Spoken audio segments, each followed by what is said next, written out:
Bener banget Kak, iya. Jadi memang apalagi di kondisi pandemi seperti sekarang ya, tentunya pelaku-pelaku UMKM di Indonesia ini pasti perlu permodalan lebih gitu ya untuk Ya, menjalankan bisnisnya, untuk mengembangkan bisnisnya. Nah, itu P2P ini juga salah satu yang membantu gitu, membantu permodalan mereka. Di mana sebenarnya nggak cuma dari orang-orang kaya banget nih yang kayak punya uang miliaran yang bisa bantu mereka, tapi iya. kita pun udah bisa Kak Dila.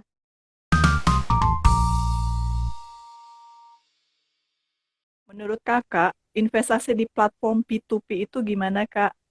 Apalagi sekarang banyak bermunculan platform P2P, tapi kadang suka Hmm. bingung mau milih yang mana. Nah, gimana nih?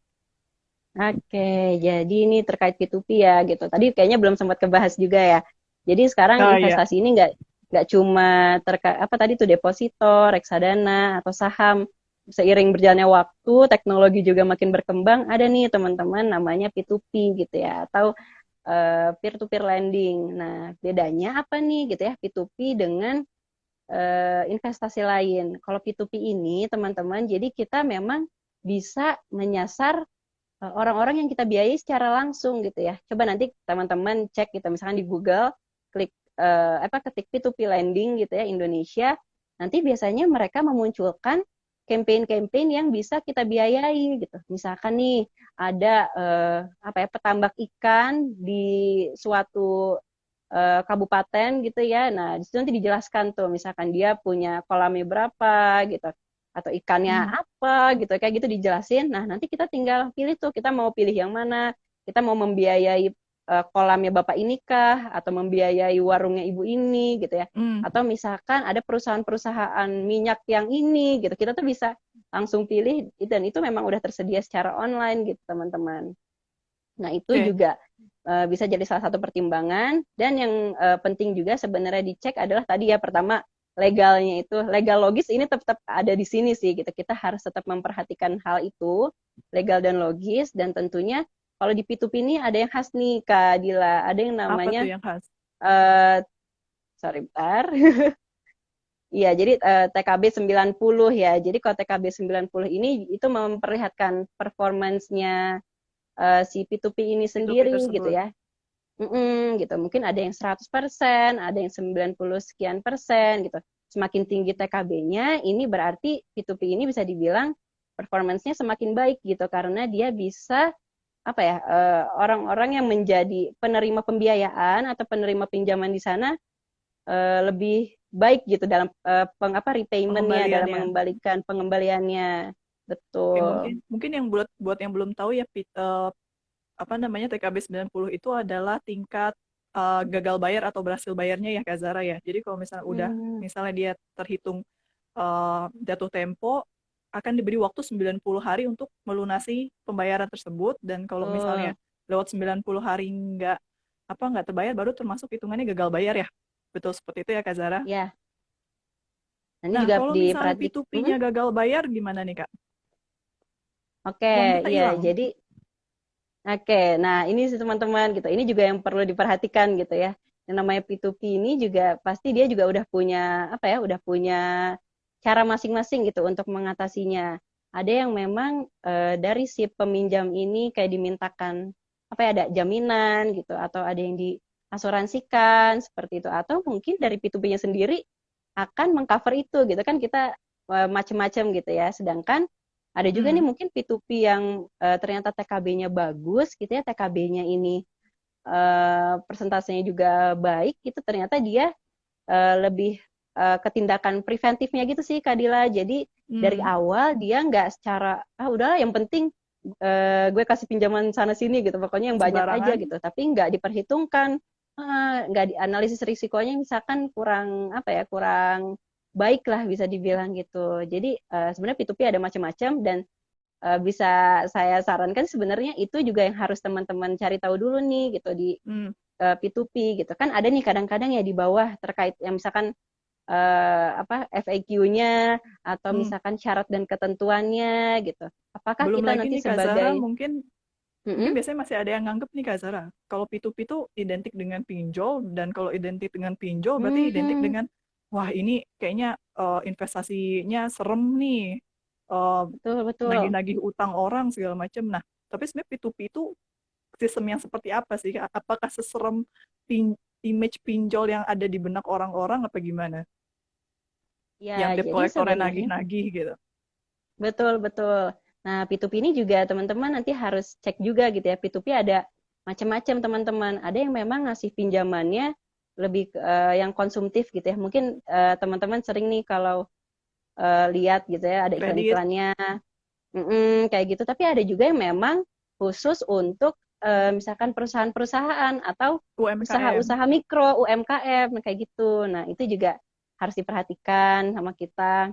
Nah, terus kalau Hmm. misalkan yang pinjol-pinjol itu kan juga memang apa ya, karena itu sebenarnya yang lebih kita harus hati-hati gitu ya, karena Ya, kalau misalkan pinjaman-pinjaman seperti itu karena kebanyakan konsumtif, apa ya, bisa dibilang tingkat, karena dia uangnya itu nggak diputer lagi gitu ya Kak Dila untuk hmm, mengembalikannya ini risikonya bisa lebih besar juga lebih besar. sih kayak gitu.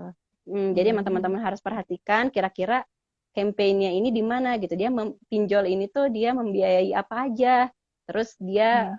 apakah misalkan kalau misalkan membiayai perusahaan gitu, perusahaan apa gitu. Jadi jangan misalkan asal kita lihat wah misalkan bunganya gede juga nih gitu segini. Dan itu harus teman-teman lihat juga ya. Kadang-kadang di samping Ya, bunga itu ada tulisan PA Kadila, PA per per annum. annual, per annum.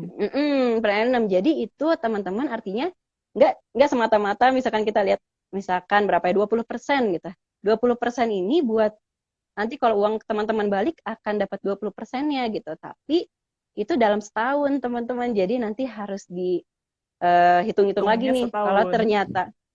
Kalau ternyata periode teman-teman ngasih pinjaman atau pembiayaan ini cuma sekitar misalnya 3 bulan, nah berarti dihitung-hitung lagi tuh gitu. Berarti berapa Mm-mm. dapatnya nanti di situ sih.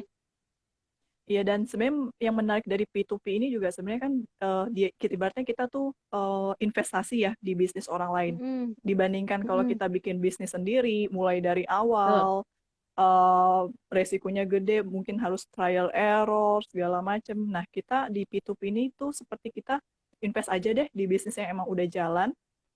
mm, Biasanya juga platform P2P kan sudah punya penilaian finansial sendiri bahwa, wah ini bisnisnya benar, layak untuk berkembang nih.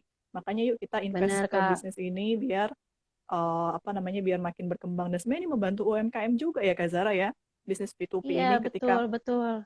ketika bisa dijalankan dengan baik ini bisa membantu UMKM juga. Apalagi kita tahu di Indonesia ini UMKM ini kan sangat menopang perekonomian gitu ya. Bener banget Kak, iya.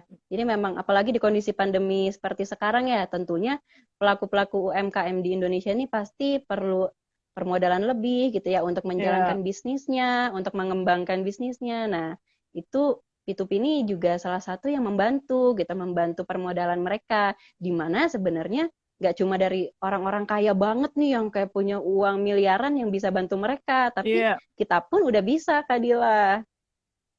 Makanya dibilang peer to peer antara yang kecil-kecil membantu Benar. jadi gede gitu kan ya. Nah, pertanyaan berikutnya nih Kak Zara. Gimana caranya yang Ya. efektif mungkin biar kita tuh bisa nabung buat misalnya Mm-mm. investasi ke P2P, ke saham, ke reksadana dan lain sebagainya. Tips dari Kak Zara silahkan.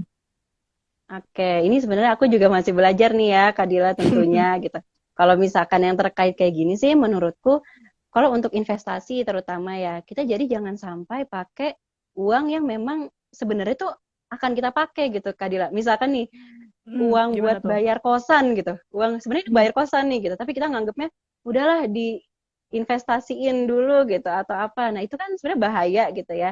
Jadi apalagi emang ke kalau bisa saham. udah benar, nah itu dia Kadila gitu kan. Karena kita nggak bisa nebak nih gitu. Saham mungkin sebenarnya nih ya, kalau saham kita lihat kan pasti dia progresnya ini, dia tren ini naik gitu ya, bagus. Iya, Tapi kan kalau kita zoom in terus nih gitu ya, di situ tuh nanti kelihatan tuh Kadila kan naik turun gitu.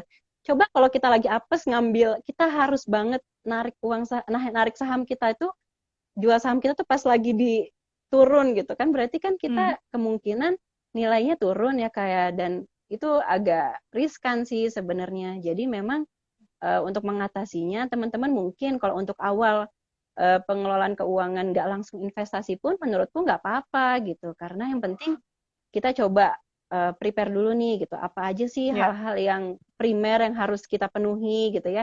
mulai dari sandang pangan papan gitu. Terus juga teman-teman jangan lupain sedekah juga karena itu insya Allah akan narik banyak banget sih gitu. Insya Allah rezeki buat kita termasuk rezeki buat nantinya kita taruh di investasi.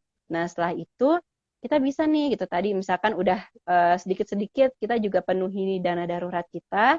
Nah kita juga bisa nih bikin pos untuk investasi itu sendiri sih Kak Dila gitu. Jadi Hmm. kita bikin satu pos atau budget sekian persen gitu yang misalkan nanti kalau udah mungkin kita punya preferensi masing-masing tapi misalkan nih ada orang yang nanti dia kalau udah 1 juta nih pos investasi saya nanti ini mau diinvestasikan nih misalkan dibeliin kemana kemana gitu dan kalau saranku Hmm. juga sih sebenarnya kalau kita udah punya uang khusus atau apa ya bucket khusus untuk diinvestasikan itu jangan cuma ke satu tempat aja Kak Dila. Hmm. Dipecah ya Mm-mm. tabungannya.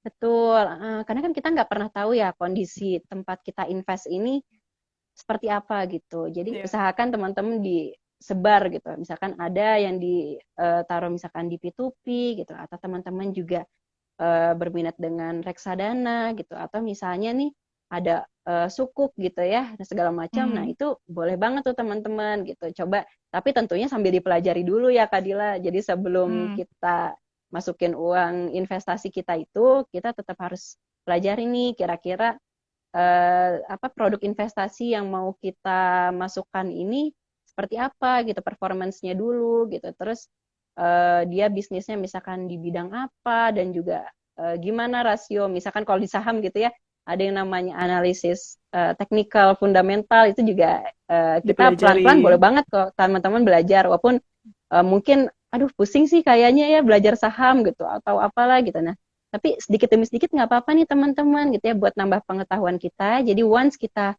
kayaknya udah ready nih masuk ke investasi saham gitu atau Hmm. investasi peer to peer gitu ya. Nah, nanti Hmm. kita udah jauh lebih paham gitu akan risiko, Setuju. akan manfaatnya juga.